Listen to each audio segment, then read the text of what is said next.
क्या आपने कभी सोचा है हम दिन भर कितनी चीज़ों में अपनी एनर्जी लगा देते हैं? न्यूज़, ओपिनियंस, नोटिफिकेशंस और उन लोगों की बातों में जो हमारे कंट्रोल में ही नहीं होते।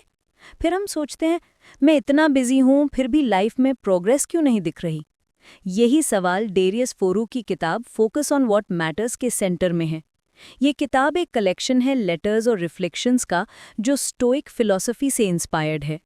स्टोइसिज्म एक ऐसी सोच है जो हमें सिखाती है लाइफ को कंट्रोल करने के बजाय अपने रिएक्शन और माइंडसेट को कंट्रोल करना सीखो। फरूक के लेटर्स सिंपल हैं लेकिन हर एक लाइन में एक डेप्थ छुपी है।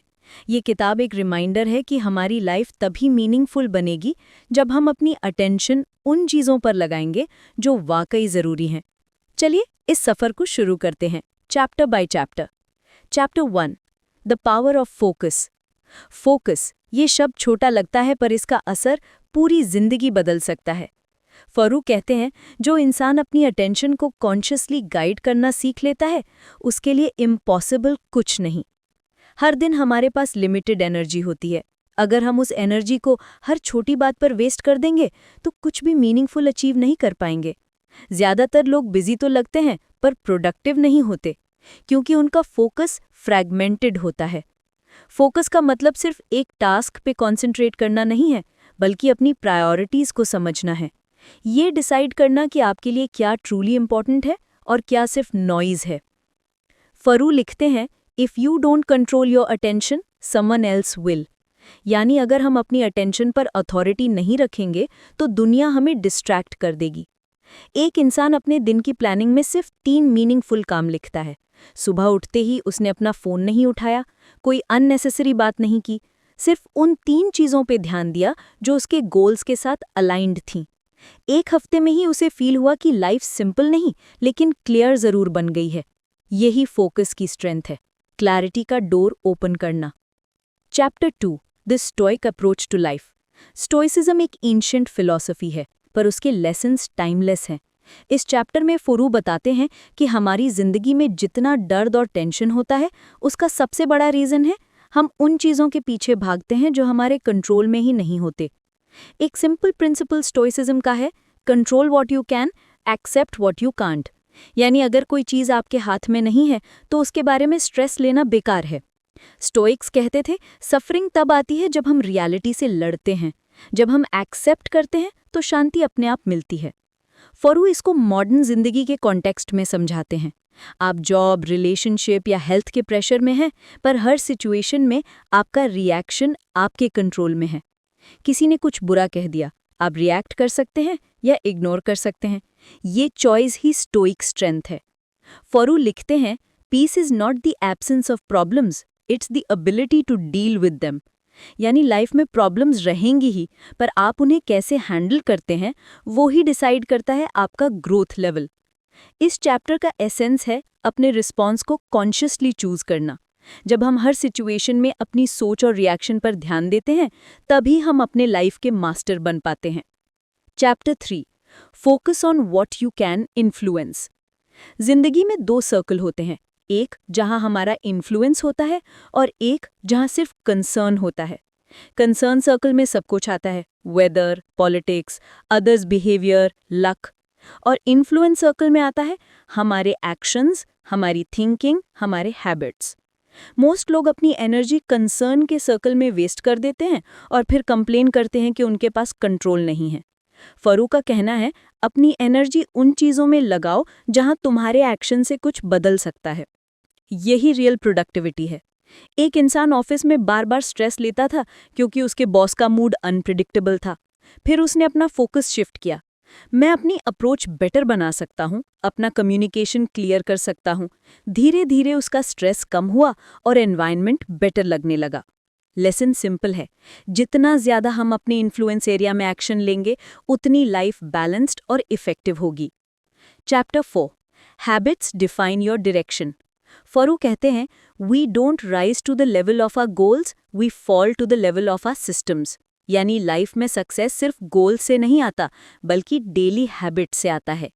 ये चैप्टर डीपली समझाता है कि हैबिट्स का पावर इनविजिबल होता है। हर दिन के छोटे एक्शंस, छोटी रूटीन्स वही फ्यूचर शेप करते हैं।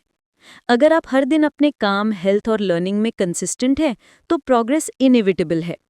लेकिन अगर आप रैंडम और इम्पल्सिव चॉइसेस लेते हैं, तो आपका फोकस हर दिन ब्रेक होगा। हैबिट्स डिसिप्लिन नहीं, आइडेंटिटी का रिफ्लेक्शन होती हैं। अगर आप अपने आप को एक फोकस्ड, काम और ग्राउंडेड इंसान के रूप में देखते हैं, तो आपके एक्शंस नेचुरली उस डायरेक्शन में शेप लेने लगेंगे। एक राइटर हर सुबह 500 वर्ड्स लिखता था, चाहे मूड हो या ना हो। पहले 2 महीने में कुछ खास नहीं बदला, लेकिन 1 साल बाद उसके पास 4 बुक्स का ड्राफ्ट था। फोरू कहते हैं, the results always come later than your effort, but they always come. ये चैप्टर एक रिमाइंडर है, habits are invisible engines of growth. Chapter 5, time and energy, your true currency. हम अक्सर सोच लेते हैं कि टाइम सबसे इंपॉर्टेंट रिसोर्स है, पर फोरू इससे एक कदम आगे ले जाते हैं। वो कहते हैं, it's not time but energy that determines your results. हर इंसान के पास 24 घंटे हैं, पर सबकी एनर्जी कैपेसिटी अलग होती है। कुछ लोग 6 घंटे में वो कर लेते हैं जो दूसरे 14 घंटे में नहीं कर पाते, क्योंकि उनका फोकस शार्प होता है और डिस्ट्रैक्शंस कम। ये चैप्टर बताता है कि अपनी एनर्जी को वाइजली मैनेज करना कैसे ग्रोथ के लिए एसेंशियल है। जब हम अपने पीक आवर्स में हाई वैल्यू टास्क करते हैं और लो एनर्जी टाइम में रेस्ट या रूटीन वर्क, तो ओवरऑल परफॉर्मेंस नेचुरली इंप्रूव होती है। फोरू ये भी लिखते हैं, you can't manage time if you don't manage yourself. यानी टाइम मैनेजमेंट का असली मतलब है अपनी अटेंशन और एनर्जी के पैटर्न्स को समझना। एक पर्सन सुबह 2 घंटे लिखता था, फोन ऑफ रखकर। उसके बाद पूरा दिन उसके पास क्लैरिटी रहती थी। यही है efficient living, fewer distractions, better outcomes. Chapter 6, let go of what you can't control. बहुत लोग अपना ज्यादा वक्त उन चीजों पे वेस्ट करते हैं जिनके आउटकम पर उनका कोई कंट्रोल नहीं। इस चैप्टर में फोरू लिखते हैं, the more you try to control everything, the more you lose control of yourself. Life एक अनप्रिडिक्टेबल है, हर चीज प्लान के मुताबिक नहीं होती। लेकिन अगर हम हर बार रेजिस्टेंस दिखाते हैं, तो फ्रस्ट्रेशन और एंग्जाइटी बढ़ती है। लेटिंग गो का मतलब ये नहीं कि आप केयरलेस हो जाओ। इसका मतलब है अपनी एनर्जी सिर्फ उन एक्शंस में लगाना जहां आपका इम्पैक्ट पॉसिबल है। एक एंटरप्रेन्योर अपने बिजनेस के डाउनटर्न से परेशान था। उसने डिसाइड किया कि वो सिर्फ अपने कंट्रोल में होने वाले डिसीजंस पर फोकस करेगा, कॉस्ट ऑप्टिमाइजेशन, बेटर सर्विस और लर्निंग। रिजल्ट्स धीरे धीरे वापस आने लगे। इस चैप्टर का सीधा मैसेज है, फ्रीडम उन चीजों को छोड़ने में है जो आपके हाथ में नहीं। Chapter 7, values and relationships. फोरू के लेटर्स में एक रिकरिंग थीम है, वैल्यूज और ह्यूमन कनेक्शंस का इंपॉर्टेंस। अगर हम अपने प्रिंसिपल्स के अगेंस्ट जाकर डिसीजंस लेंगे, तो इनर कॉन्फ्लिक्ट हमेशा बना रहेगा। ये चैप्टर बताता है कि ट्रू फोकस सिर्फ काम और गोल्स में नहीं, बल्कि रिलेशनशिप्स और एथिक्स में भी होना चाहिए। आप किन लोगों के साथ वक्त बिताते हैं और किस माइंडसेट में रहते हैं, ये आपके डायरेक्शन को डिफाइन करता है। एक इंसान ने डिसाइड किया कि वो अपने टाइम का 80% उन लोगों के साथ बिताएगा जो जेन्युइनली ग्रोथ और अंडरस्टैंडिंग लाते हैं। धीरे धीरे उसके लाइफ में नेगेटिविटी कम हुई और पर्पस बढ़ा। वैल्यूज क्लियर होनी चाहिए, ऑनेस्टी, सिंप्लिसिटी, ग्रैटिट्यूड। ये प्रिंसिपल्स ही आपको डिस्ट्रैक्शन से बचाते हैं। फोरू कहते हैं, it's easier to live well when you know what you stand for.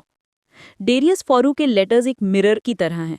वो हमें अपनी लाइफ के स्कैटर्ड पीसेस दिखाते हैं और सिखाते हैं उन्हें अलाइन कैसे करें।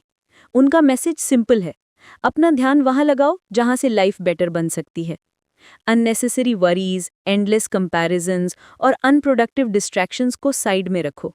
फोकस ऑन व्हाट मैटर्स, अपनी ग्रोथ, अपने हैबिट्स, अपने एक्शंस और उन लोगों पर जो आपके सफ़र को मीनिंगफुल बनाते हैं।